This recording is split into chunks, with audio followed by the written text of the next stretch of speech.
What would you think if I told you that one of the most brutal hunters in the animal kingdom is smaller than your hand, and that its song, so delicate and deceiving, hides a lethal spirit?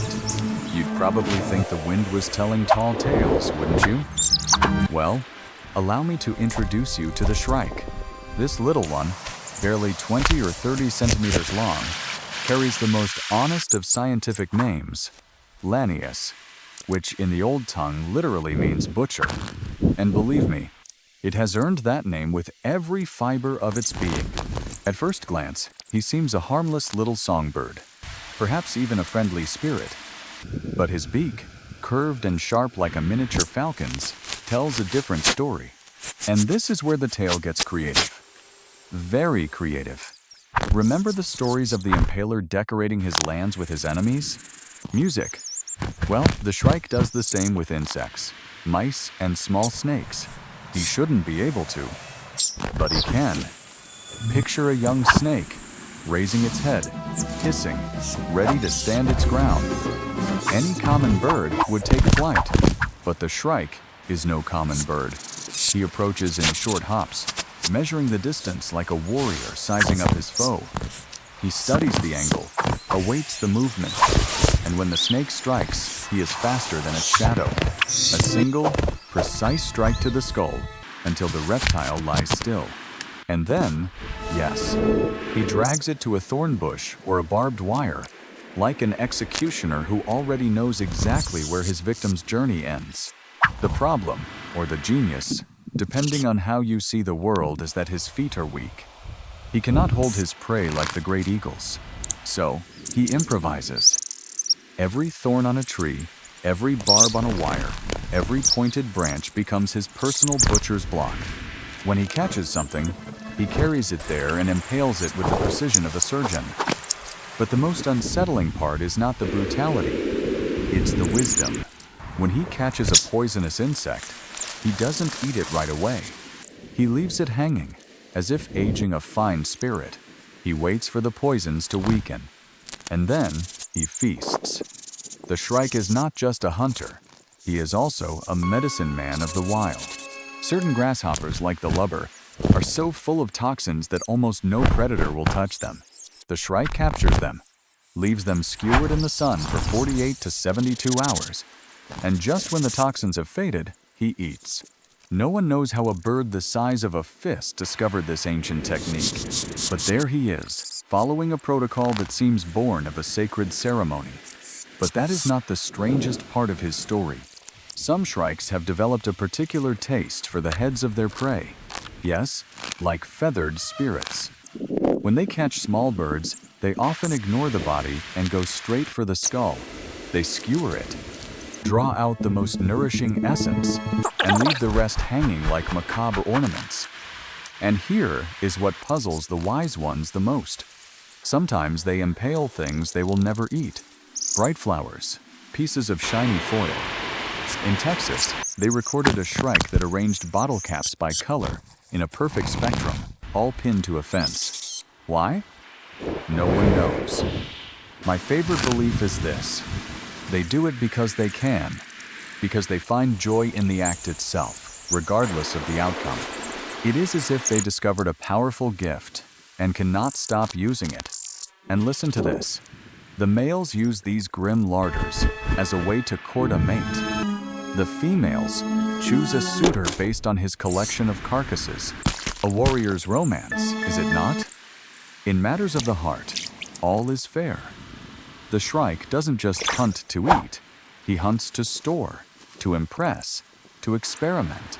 His pantries are at once refrigerators, war trophies, and declarations of love. Every thorn covered in his conquests tells a story, one of cunning, of patience, and of a violence you would never expect from such a small creature. A little garden bird with the mind of a butcher. Music.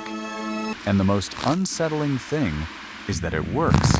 His strategy has led him to conquer prairies, deserts, cities, and farmlands all over the world. 30 different tribes, 30 variations of the same feathered psychopath. Music In a world of predators with fangs, claws, and venom, the shrike proves that sometimes the most lethal weapon is a clever mind. And if a mouse could write down its nightmares, they would probably begin with a melodious song. But there is something very few people know about the shrike. Something that takes this little bird from, wow, how interesting, to, okay, this is now deeply unsettling. The shrike passes down its hunting techniques from one generation to the next. And this is where the story takes an even more surprising turn. When the time comes to raise a family, these birds change completely. The same creature that can turn a bush into a grim warning for other animals transforms into a devoted parent. Music studies show that both parents share the sacred duty. They take turns warming the eggs. The little ones take about 15 to 17 days to break through their shells, and when they do, they are not ready for the world. They emerge vulnerable, blind, and completely dependent. Music. Feeding the chicks is a tireless task. The parents spend hours hunting insects without rest, returning to the nest again and again, sometimes with prey almost larger than the chicks themselves. Every day is a battle of energy, danger, and time, and they defend the nest against any intruder. Because when someone gets too close, this little hunter transforms. The parents will launch themselves against hawks, crows, snakes, and even mammals much larger than themselves. There is no negotiation. They fight to the end. And here is the fascinating part: music. The young ones don't just learn to fly or to recognize food. They learn the method how to choose prey, how to use the land, how to avoid risks, how to seize opportunities. The young shrike watches, remembers, practices, and yes, although he starts with insects and small reptiles, in time he develops the same calculating efficiency as his parents. But here is a detail worthy of a great council's study. At first, the young ones sometimes impale objects that make no sense. Feathers, flowers, bits of grass, small shiny pebbles, as if they are practicing the technique, measuring their strength, testing positions, honing their aim before moving on to real prey. And that's not all. Researchers have observed that when a young shrike does well, an adult approaches, watches, and then leaves food nearby. A kind of scholarly reward, as if they were in a school whose curriculum no one wants to fail. Many species survive by instinct, others by strength. The shrike survives by strategy, by learning, by passing down knowledge. And that places it in a completely different circle of life.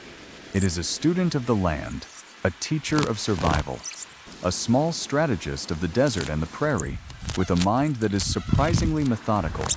And all of this happens before its first year of life. Because for the shrike, growing up is not about playing. It is about preparing for a world where every decision matters, where life or death can depend on a single move. At first, he practices with the simplest things: slow insects, small prey, safe mistakes. But even then, there is a method. He does not attack blindly. He analyzes, calculates, repeats. Every leap is an experiment. Every failure, a piece of wisdom stored in a tiny but surprisingly sharp mind. Patience is his first weapon. In just a few moons, he learns which prey should be eaten fresh and which require preparation, time, safety. Those are his first equations. At 3 months old, he already knows that the sun's heat can turn something dangerous into a valuable meal. And he doesn't just learn to hunt.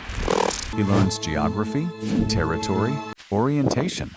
Every post, every bush, every thorn becomes a landmark. A mental map of his world drawn not with ink, but with experience. Before his first year has passed, he has his small kingdom charted.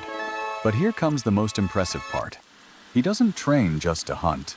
He trains to classify, to plan for a future where food can vanish in hours.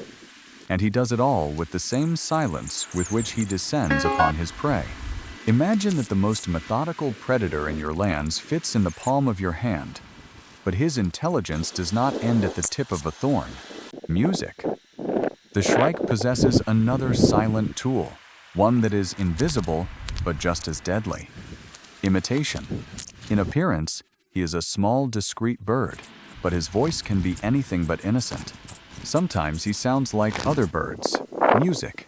Other times like larger predators: music. A sweet song to attract a curious bird. A cry that echoes a hawk to scatter competitors or sow fear in those who listen but cannot see. Music. It is not magic, it is not chance.